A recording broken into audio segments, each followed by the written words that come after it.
Wesh cousin, fait craquer. Donc là, le pot AliExpress à Krapovic. Là, on est sur du lourd, là, gros. On est sur du lourd.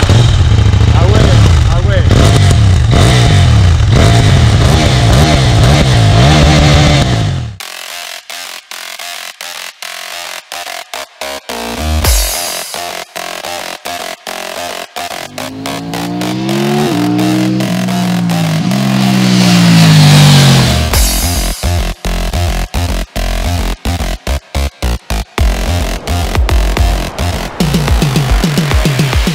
Bonjour, nous sommes aux Canaries, sur l'île de Grand Canarie pour un nouvel essai, et pas n'importe quel essai, celui de la KTM 790 Duke, qui est une moto excessivement importante dans la gamme KTM, et ce pour une raison. La première, c'est que en fait, eh bien, KTM avec ça arrive sur du mass market, sur le gros du marché, sur le roster de moyenne cylindrée, moyenne supérieure, donc entre 700, 800, 900, hein, selon qu'on s'intéresse aux 2, 3, 4 cylindres des autres concurrents. Et c'est une moto extrêmement importante parce que ça représente des volumes de vente majoritaires en France, hein, sur le marché de la moto. Alors comment est-ce qu'ils ont fait ça? C'est entièrement une nouvelle moto, c'est-à-dire que KTM avant faisait évidemment le tout-terrain, c'est autre chose, on n'en parle pas, mais toute leur gamme de monocylindres, ce sont des motos extraordinaires, mais le mono ça parle pas vraiment forcément à tout le monde. Les 1290, hein, que ce soit les gros trails ou les roadsters, là aussi on est sur des motos exclusives, très performantes, relativement pas accessibles à toutes les bourses, donc c'est un peu plus compliqué. Là c'est vraiment une moto tout public, 105 chevaux, hein, sur ce bicylindre de 800 cm3, et il y a même une version A2 qui est possible, donc elle fait 95 chevaux et puis on peut la brider, hein, aux 48 chevaux Lego. Donc tout est entièrement nouveau sur cette machine. Le moteur, c'est une équipe de R&D de 60 personnes, il y a eu 111 000 heures de travail en développement, il y a eu 600 000 km sur un banc de roulage, plus de 900 000 km de fiabilité sur la route. Et donc c'est 3 ans de travail, hein, qui a permis à KTM d'arriver sur cette moto. Alors les chiffres clés, eh bien c'est 105 chevaux, 87 Nm de couple. Alors on va dire peut-être certains concurrents font un peu plus, hein. On pense qu'une MT-09 c'est 115, une Z900 c'est 125 chevaux. D'accord, mais il y a un autre argument très important qui est vraiment dans la philosophie de KTM, c'est la compacité et puis le poids. Alors la compacité, regardez là, la moto elle est peut-être éventuellement un petit peu longue comme ça, avec son avant qui est très conforme, hein, au style de KTM, avec ses feux à LED un peu en forme de dents là comme ça sur l'avant, les lignes effilées, ça c'est du Kiska, il n'y a pas de mystère. La moto est très compacte, on va pas dire qu'on a les genoux qui se touchent, mais quand même elle est très très fine au niveau du réservoir.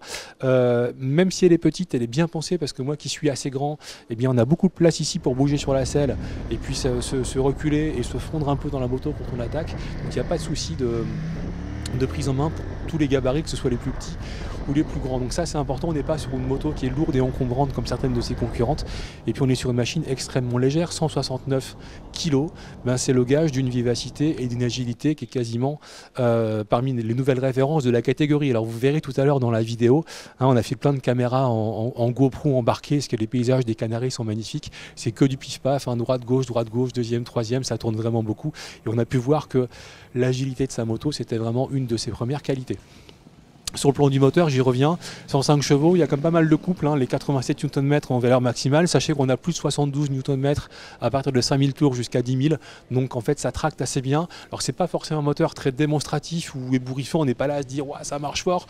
Par contre ça tracte quand même correctement. Sachez que la quatrième envoie à plus de 180, la troisième déjà à 150, on prend 240, on a fait du circuit, hein, c'est pour ça qu'on parle de vitesse un petit peu hors la loi, on prend 240 à peu près 9000 tours, donc il y a pas mal d'allonge. Moi je retirerais peut-être une dent en pignon de sortie de boîte pour avoir un petit peu plus de reprise de régime usuel, mais c'est vraiment du détail.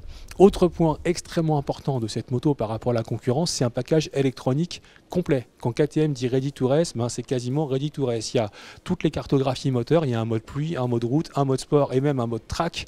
On peut avoir de l'ABS avec fonction corner parce qu'il y a une centrale inertielle, l'ABS avec fonction super motard, il y a un launch control, il y a un shifter de série, hein, sur une machine qui vaut 9000 et quelques euros.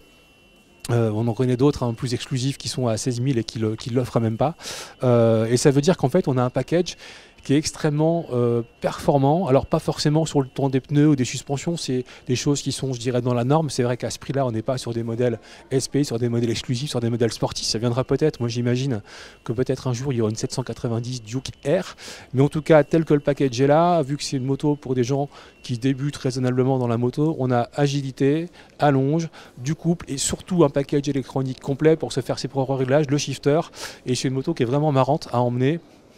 sur les petites routes telles qu'on l'a fait aujourd'hui sur l'île de Grande Canaria. Alors le moment de la question qui tue, et c'est pour ça que je lève le doigt interrogateur, comment est-ce qu'elle se repositionne un peu dans l'échiquier des roadsters de moyenne cylindrée, hein, Kawasaki Z900, Yamaha MT-09, Suzuki GSX-S, la Triumph, la Ducati Monster 821.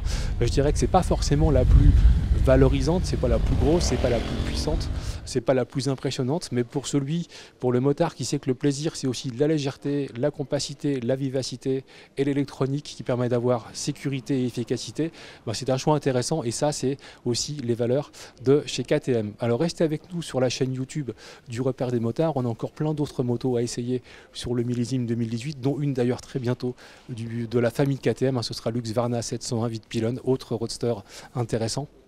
Donc je vous propose de vous inscrire si vous le souhaitez à la chaîne YouTube lerepèredesmotards.com.